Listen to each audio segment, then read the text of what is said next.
ఒక్కసారి కొమ్మూరి గోల్డ్ కి కాల్ చేయండి. తాకట్లో ఉన్న మీ బంగారాన్ని విడిపించి మార్కెట్ ప్రైస్ కి వాళ్ళు కొనుక్కుని మిగతా డబ్బులు మీకు ఇచ్చేస్తారు. నమస్తే, వెల్కమ్ టు మనం టీవీ. నా పేరు వలి. ఇప్పుడు ఆంధ్రప్రదేశ్లో ఒక విషయం గురించి పెద్ద ఎత్తున చర్చ జరుగుతూ ఉందండి.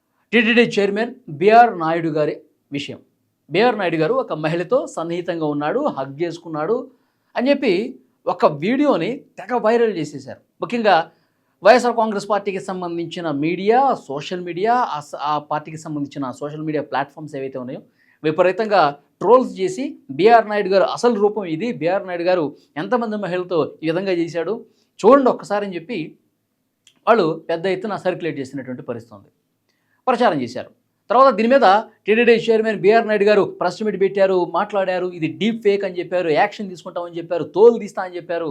ఇలాంటివి రాజకీయం చేయండి కానీ ఇంత దుర్మార్గంగానా, ఇది ఇంత ఇంత దారుణంగా చేస్తారా అని చెప్పి ఆయన మాట్లాడినటువంటి పరిస్థితి ఉంది, హెచ్చరించినటువంటి పరిస్థితి ఉంది.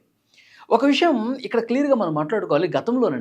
గతంలో కొన్నాళ్ళ క్రితం నిజంగా ఒక మహిళకి ఏదన్నా అన్యాయం జరిగితే మీడియా మొత్తం కూడా రాజకీయ నాయకుల మీద ఎవరైనా ఒక మహిళ అలిగేషన్ చేసి నన్ను చాలా ఇబ్బంది పెట్టాడు, మానసికంగా శారీరకంగా దారుణంగా ప్రవర్తించాడని చెప్పి ఒక పొలిటికల్ లీడర్ మీద కావచ్చు, ఒక బిజినెస్ మ్యాన్ మీద కావచ్చు, ఎవరి మీదైనా ఈ విధంగా చేస్తే మీడియా అంతా ఫోకస్ ఆ మహిళ మీద పెట్టి ఆ మహిళకి న్యాయం జరిగే విధంగా, ఆమెను ఎవరైతే మోసం చేశాడో వాడి బండారు మొత్తం బయట పెట్టే విధంగా మీడియా చాలా సీరియస్గా ఫోకస్డ్గా పనిచేస్తూ ఉండేవి.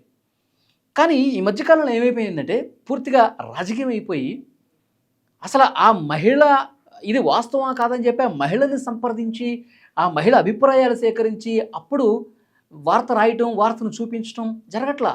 పైపెచ్చు అసలు ఇది వాస్తవం కాదు పక్కన పెడితే వీళ్ళు ఇంకా క్రియేట్ చేస్తూ ఉన్నారు, మోసాలు క్రియేట్ చేస్తూ ఉన్నారు డీప్ వీడియోతో. ఇప్పుడు టెక్నాలజీ పెరిగిపోయింది కదా, ఆర్టిఫిషియల్ ఇంటెలిజెన్స్ టెక్నాలజీ పెరిగిపోయేసరికి మనకి గిట్టని వాళ్ళు రాజకీయ ప్రత్యర్థులు కావచ్చు, బురద జల్లాలన్న ఉద్దేశంతో, వాళ్ళ ప్రతిష్టను మసకబార్చాలన్న ఉద్దేశంతో, వాళ్ళ పరువు తీయాలన్న ఉద్దేశంతో ఒక కుట్రపూరితంగా ఇందులో పాలిటిక్స్ మిక్స్ అయిపోయి వాళ్ళని బద్నాం చేయడం కోసం, చెడ్డ పేరు తీసుకురావడం కోసం ఈ టెక్నాలజీలు అన్నీ వాడి ఇప్పుడు ఈ మహిళని ఇబ్బంది పెట్టే విధంగా, తర్వాత అతన్ని ఇబ్బంది పెట్టే విధంగా డీప్ ఫేక్ వీడియోలు క్రియేట్ చేసి సోషల్ మీడియాలో విపరీతంగా వైరల్ చేస్తున్నటువంటి పరిస్థితి. ఇప్పుడు ఇక్కడ ఆ మహిళ ఎంత బాధపడి ఉంటుంది.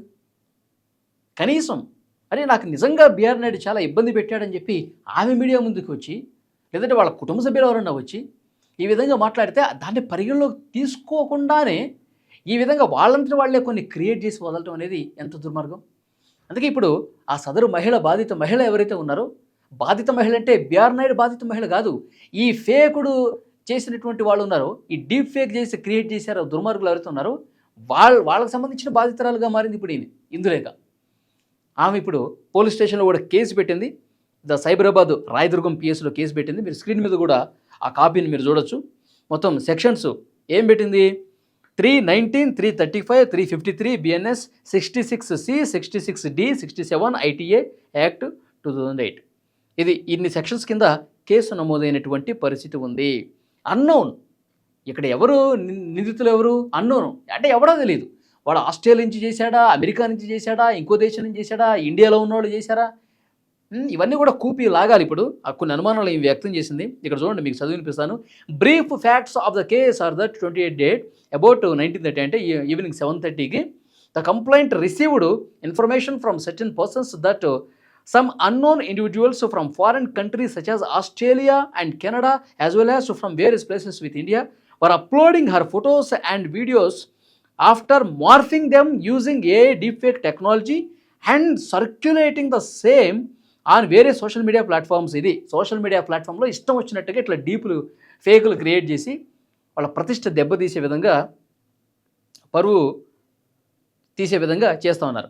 ఈ ప్లాట్ఫామ్స్ ఏంటి? దేశాభిమాని అంట, ఇది వైసీపీ సోషల్ మీడియా వీడియోలు ఛానల్స్ ఇవి. ద న్యూస్ తెలుగు అంట, టీమ్ ప్రశ్న అంట, లాఫింగ్ యోగి అఫీషియల్ అంట, తర్వాత వైఎస్జే 2.0 షఫీ, తర్వాత Tuni assembly media matters, red TV Telugu, Kishore talks, తర్వాత జగనన్న కనెక్ట్స్. సో ఇలాంటివి ఏవైతే ఉన్నాయో ఈ సోషల్ మీడియా ప్లాట్ఫామ్స్ ఏవైతే ఉన్నాయో వీటన్నింటి మీద కూడా కేసులు బుక్ అయినటువంటి పరిస్థితి. ఎందుకంటే కొన్ని ఆధారాలు తీసుకొచ్చింది. వీళ్ళు చూడండి, వీళ్ళు ఈ వీడియోలన్నీ ప్లే చేశారు, మా మీద ఇష్టారీతిన మాట్లాడారు. ఇందులో ఉన్నటువంటి కంటెంట్ క్రియేటర్స్, యూట్యూబ్ ఇన్ఫ్లుయెన్సర్లు, వీళ్ళందరూ కూడా మా పరువు తీసే విధంగా అసలు లేనిది ఉన్నట్టు క్రియేట్ చేసి నిజమని చెప్పి ప్రజలు నమ్మే విధంగా కుట్రపూరితంగా చేశారని చెప్పి ఆమె సైబరాబాద్ పిఎస్లో కేసు పెడితే, రాయదుర్గం పిఎస్లో కేసు పెడితే పోలీసులు దాన్ని ఇప్పుడు టేక్ ఓవర్ చేసుకొని విచారణ చేస్తున్నటువంటి పరిస్థితి ఉంది. చూసారా రాజకీయాలు ఏ విధంగా మారిపోతున్నాయి. టెక్నాలజీ పెరిగింది మంచిగా ఉపయోగించుకోవాలి, కానీ ఈ విధంగా మనకు ఎవరైతే గిట్టరో వాళ్ళ మీద ప్రతీకారం తీర్చుకోవడానికి, బురద జల్లటానికి, వాళ్ళ భవిష్యత్తును నాశనం చేయడానికి వీళ్ళు కంకణం కట్టుకునే పరిస్థితి ఉందని చెప్పి దీన్ని బట్టి అర్థమవుతుంది. తప్పకుండా ఈ వీడియో మీద మీ అభిప్రాయాన్ని కూడా కామెంట్ బాక్స్లో తెలియజేయండి. ఎందుకంటే ఇక్కడ ఫుల్ స్టాప్ పడాలండి. కఠినంగా శిక్షిస్తేనే, టెక్నాలజీని వాళ్ళు దుర్వినియోగం చేస్తూ ఈ విధంగా ప్రవర్తించే వాళ్ళ మీద చాలా కఠినంగా శిక్ష వేస్తేనే భవిష్యత్తులో, ఎందుకంటే ఇంకా భవిష్యత్తులో ఇంకా పెద్ద ఎత్తున టెక్నాలజీ డెవలప్ అవుతుంది. కాబట్టి అసలు ఏమీ గుర్తుపట్టలేనటువంటి పరిస్థితి ఉంది.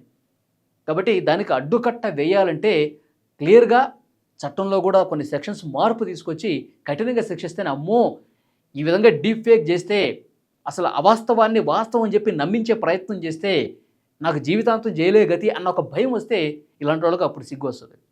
డెఫినెట్గా మీ అభిప్రాయాన్ని కూడా చెప్పండి. Thank you.